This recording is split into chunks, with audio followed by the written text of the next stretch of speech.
Eu tenho 27 anos, mas eu percebo que estou envelhecendo quando eu vejo tecnologias que quando eu era criança eram coisa de ficção científica e hoje em dia estão se tornando realidade.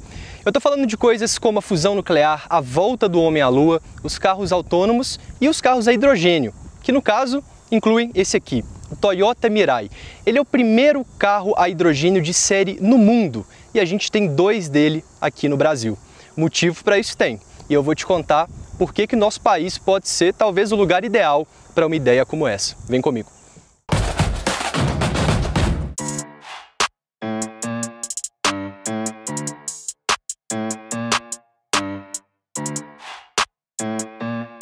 Mas antes de eu te contar tudo sobre a revolução que o hidrogênio está causando no mundo dos automóveis, não se esquece, claro, de escanear o QR Code que está aparecendo aqui na sua tela e assinar 4 Rodas. Na revista, no site, nas redes sociais, a gente está falando sempre de qualquer carro com qualquer combustível, seja gasolina, álcool, diesel, eletricidade e até o hidrogênio.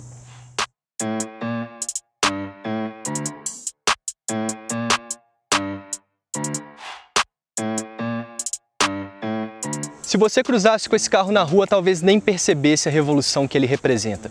O Toyota Mirai é simplesmente o primeiro carro a hidrogênio de série no mundo. E por incrível que pareça, ele já está na 2ª geração.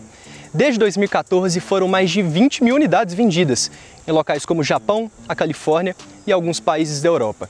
A primeira geração eu confesso que eu acho bem estranha, você está vendo a foto dela aí. Mas com o passar do tempo parece que os designers aqui seguiram a mesma lógica de outros carros elétricos mais longevos. Eles perceberam que a inovação tem que estar mesmo na tecnologia. O design tem que evoluir, mas sem fugir muito daquilo que a gente está acostumado e gosta. É por isso que aqui na dianteira é um carro bem mundano, ele não chama atenção em praticamente nada. Atrás, esse caimento com função aerodinâmica pode destoar um pouquinho do normal. Mas se a gente parar para pensar que é algo bem parecido com o Hyundai Ioniq, que a gente tem bastante nas ruas brasileiras, dá para concluir que não é nada de outro mundo.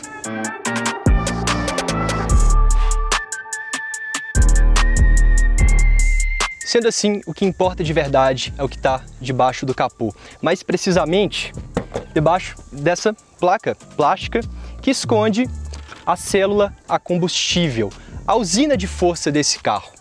É uma tecnologia tão complexa que a Toyota vem trabalhando nisso desde 1992. Então, nem vale a pena tentar se aprofundar em como funciona isso aqui. Mas dá pra gente entender mais ou menos com base em uma analogia que, já peço perdão aos físicos e químicos, simplifica bastante a coisa toda. Imagina um biscoito recheado.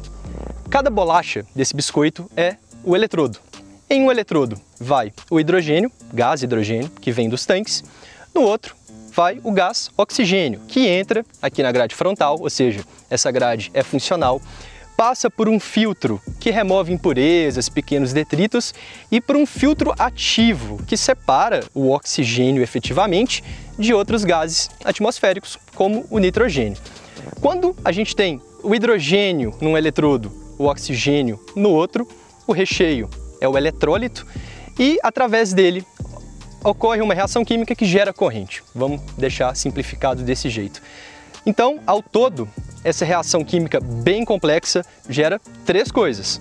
Eletricidade, que vai alimentar o motor lá atrás, calor, que pode ser aproveitado para climatizar a cabine em países frios, por exemplo, e água, que fica armazenada no próprio carro e apertando um botão que fica aqui no painel, eu consigo descartá-la.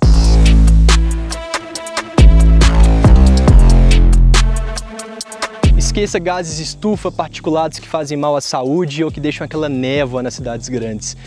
O único produto desse passeio nosso com o Mirai é essa água aqui. É água mesmo, tá? Tanto que eu vou bebê-la e antes só vou fazer um aviso que a Toyota, é claro, não endossa que você beba a água do Mirai. Nada de comprar um Mirai daqui a alguns anos e usar esse vídeo como estímulo, não. Afinal de contas, os dutos que conduzem a água até ali embaixo podem ter algum tipo de contaminação, mas a gente vai fazer aqui um brinde ao hidrogênio.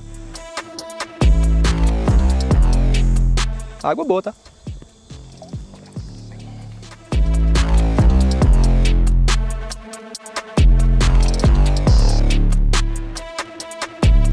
A primeira análise, a escolha do hidrogênio faz muito sentido. Para você ter uma ideia, 1 quilo de gás hidrogênio tem mais de 200 vezes a energia que 1 quilo de bateria veicular, digamos, teria. Ou seja, Para você rodar 650 km, que é mais ou menos a autonomia desse carro, um elétrico convencional gastaria mais de 1 tonelada só para armazenar essa energia. Aqui a gente gasta simplesmente 5 kg de hidrogênio disposto em 3 tanques. Um na longitudinal, 2 na transversal, que ajudam a explicar os quase 5 metros de comprimento desse sedã.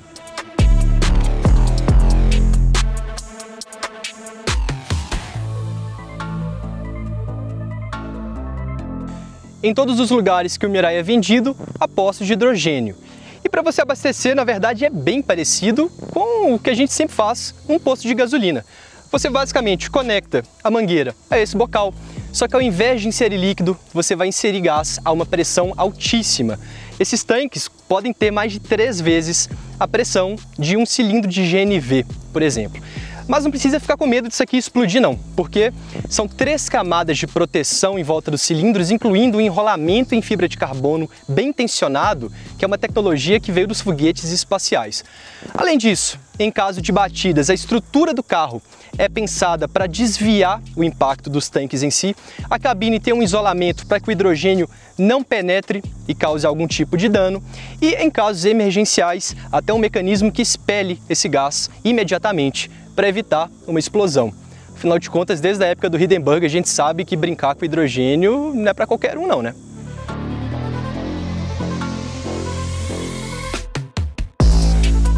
Você percebeu que eu falei de motor elétrico, né? E, de fato, o Mirai é um carro elétrico. A diferença é que os elétricos que a gente está começando a ver nas ruas brasileiras são os BEVs, na sigla em inglês. Veículos elétricos a bateria. Esse aqui é um FCEV, um veículo elétrico a célula de combustível. No fim das contas, o responsável pela propulsão aqui é um motor elétrico traseiro, sem grandes diferenças para qualquer outro motor elétrico de um carro convencional e que tem 184 cavalos e 41,5 kgfm, com torque instantâneo e tudo mais. E enfim, são números bem ok, nada mal para o que o Mirai oferece com essa performance.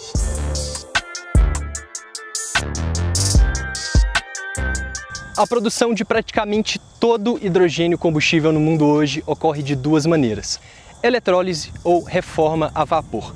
O primeiro caso é basicamente você extrair hidrogênio da água usando eletricidade.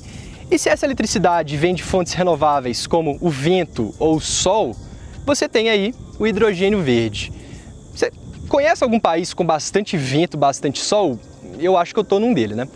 A outra forma é a reforma a vapor, que tradicionalmente utiliza gás natural e um vapor em altas temperaturas, com outras complexidades, claro, para gerar o hidrogênio. Só que aí há 2 problemas. Primeiro, é um processo poluente. E segundo, ele não é muito eficiente energeticamente. Muitas vezes o hidrogênio que você obtém no final do processo gera menos energia do que se você simplesmente queimasse o gás metano, por exemplo, que foi utilizado de matéria-prima. Só que se a gente descobrisse uma forma de fazer essa reforma a vapor com gases menos quentes, ou seja, menos energia gasta para fazer com que essa transformação aconteça e utilizando uma matéria-prima que na sua própria criação, na sua própria gênese, também capturasse carbono.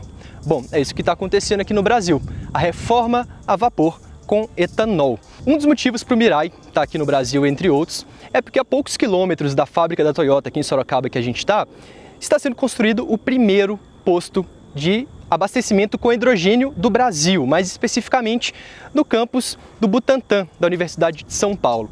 A ideia é justamente estudar como que vai ser essa mudança do gás natural pelo etanol e como que isso impacta nessa equação bem complexa.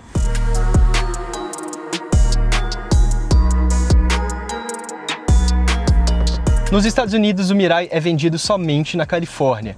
E essa versão aqui, a XLE, a mais barata, tem preço tabelado em $50 mil.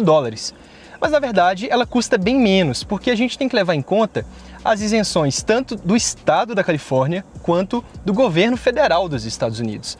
Elas chegam a mais ou menos $13 mil e aí o preço desse carro já cai para 37 mil. Vale citar que durante a pandemia, a Toyota fez uma promoção, um descontaço, que teve gente que comprou o Mirai XLE por $18 mil. Isso é muito barato. Ok, não dá pra gente fazer conversão direta, há distorções, mas imagina você comprar um carro por mais ou menos 90, 100 mil reais aqui no Brasil e com esse mesmo dinheiro comprar um Mirai. Além disso, hoje em dia, com esse preço na casa dos 37 mil dólares, quem compra esse carro ganha 15 mil dólares em crédito para gastar nos postos de hidrogênio da Califórnia, dá aí para abastecer uns bons anos sem se preocupar com isso, e ainda ganha diárias de carros a combustão, para o caso de você querer viajar de carro para algum lugar fora da Califórnia que não tenha postos de carregamento. Eu gosto bastante dessa atitude da Toyota. Ela meio que reconhece e premia quem se dispõe a fazer o papel de experimentar esse produto no mundo real. Querendo ou não, uma tecnologia tão diferente como essa só é validada no mundo real. Os engenheiros podem calcular, os analistas podem fazer suas previsões, mas é só o comportamento humano, as políticas governamentais, a boa e má vontade dos governos, enfim, é só colocando isso aqui no mundão que a gente vê como se sai. E quem é pioneiro na adoção dessas tecnologias sempre vai passar uns perrengues a mais. A Toyota reconhece isso, faz o Mirai não custar caro, aproveita de benefícios fiscais e facilita a vida como dá. Afinal de contas, é interesse dela que as pessoas utilizem bastante esse carro, deem um feedback e daí ela vai direcionando como vai ser a estratégia dela entre hidrogênio, eletricidade, híbridos, etanol, enfim, todas as rotas que ela vem seguindo nesse futuro, assim como outras montadoras. Agora, se você surgisse dentro do Mirai, você poderia falar que é um carro como qualquer outro. O nível de acabamento é bom, né, como um bom sedã grande americano de relativo luxo, há bastante material macio, pouquíssimo plástico duro, acabamento em black piano, carregador de celular por indução. Mas convenhamos que num carro desse aqui isso não é o maior interesse. Inclusive a central multimídia nem é tão boa, mas a linha 2024 já melhorou esse aspecto. As unidades que a gente tem aqui no Brasil são da linha 2022, então ainda tem uma central multimídia que não é muito interessante, assim como o quadro de instrumentos digital. Mas é um carro confortável e aqui na frente ele é um carro espaçoso.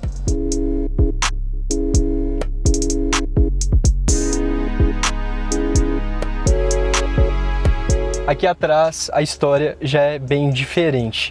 Você já deve ter reparado a altura desse túnel central, que sem dúvidas é o maior túnel central que eu já vi em um carro. Ele dá aqui, ó, no meio da minha canela e o motivo dele é óbvio. É o cilindro de hidrogênio que passa justamente por aqui.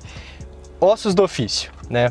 Para desenvolver uma nova tecnologia, você vai se aperfeiçoando aos poucos e encontrando soluções. Ao mesmo tempo, por mais que esse carro tenha quase 5 metros de comprimento, me surpreendeu que ele tem pouco espaço entre o joelho e o banco, e entre minha cabeça e o teto. Em relação às pernas, eu acho que é justamente pela proporção do capô, que é bem grande, e do porta-mala também, deixando pouco espaço para a cabine. A questão da cabeça, acho que já é mais questão de projeto da Toyota, talvez tenha a ver com uma necessidade de menor arrasto aerodinâmico, não sei. Enfim, atrás o Mirai é desconfortável. Mas vamos ser sinceros, o cara que compra um carro desse está interessado na tecnologia de propulsão, ele está interessado na questão do combustível. E de vez em quando há um preço a se pagar, que nesse caso aqui é simplesmente o quinto ocupante, que até tem um cinto de segurança para ele, mas espaço não tem não.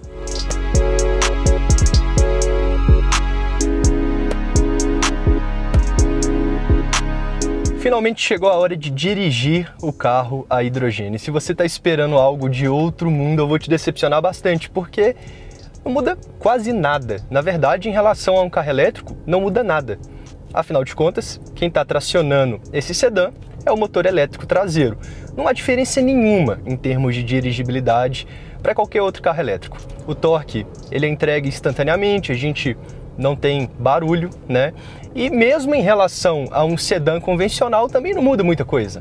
Centro de gravidade baixo, dá mais estabilidade em curvas como essa que a gente está fazendo agora. Por se tratar de um carro um pouco mais requintado, ele tem suspensão independente à frente e atrás, que também contribui para esse maior conforto, né, de rodagem. E a gente percebe que poucas questões são modificadas por conta do hidrogênio. O console central, você pode perceber que ele é bem voltado para mim, a seleção de marcha está bem acessível, o carregador de celular por indução. E isso tem a ver, claro, como eu te mostrei aqui atrás, com mais um tanque de hidrogênio que passa aqui. Outra coisa engraçada é perceber aqui no quadro de instrumentos a marcação de consumo, que é de quilômetros por quilo. Eu já vi quilowatt por quilômetro, quilômetro por quilowatt, quilômetros por litro. Agora quilômetros por quilo, é a primeira vez que eu vejo e é bem interessante. Então é bom ter de cabeça mais ou menos aí quanto que o seu carro a hidrogênio num futuro carrega em massa, né? Para você calcular bem sua autonomia. Mas é isso, no fim das contas, dirigir o Toyota Mirai é surpreendentemente comum. Não tem nada de diferente de um carro elétrico. E a ideia da Toyota parece que é essa mesmo. Não tem por que ser diferente, né? Um motor elétrico já nos proporciona essa aceleração bem agradável, esse silêncio. O carro sedã, com essa boa construção, nos proporciona a estabilidade. A única coisa que precisaria mudar mesmo é a fonte dessa energia, que no caso vem do hidrogênio, vai para a célula e da célula vai para o motor. Eu até poderia estender a parte que eu dirijo esse carro, só que o combustível já está no final. A Toyota não consegue carregar muito o Mirai aqui no Brasil por conta da pressão necessária para que esse carregamento ocorra. Eles conseguem levar até mais ou menos 10% de carga só. E não tem o que falar, em termos de dirigibilidade, é isso, muda muito pouco. Talvez seja até mais surpreendente o fato de mudar pouco do que se fosse algo diferente do que a gente esperava.